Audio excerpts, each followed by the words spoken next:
Health news now. Carotid stenting is a procedure done to prevent stroke by opening the narrowed artery that supplies blood to the brain. A recent study showed this non-surgical treatment has hidden benefits, though, for some patients.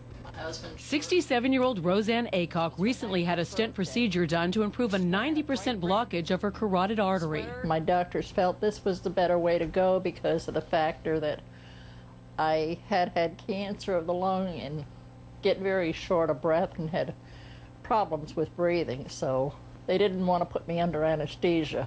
Endovascular surgeon William Julian says carotid stenting is approved by the Food and Drug Administration for use only in high-risk patients. Those are patients with at least 80% blockage of the artery that supplies blood to the brain. Dr. Julian says what makes this procedure different from other stenting or angioplasty is its filter protection.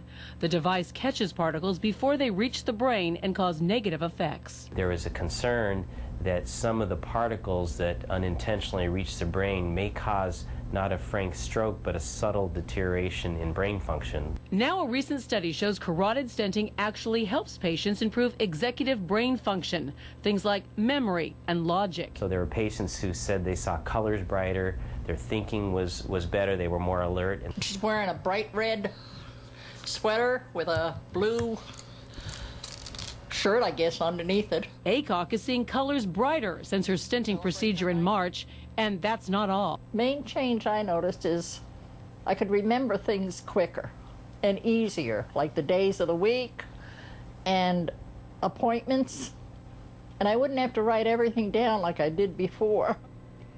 Now, the study was expected to show that using the filter device would save patients from brain function decline. The author says he never really anticipated it would show improvement.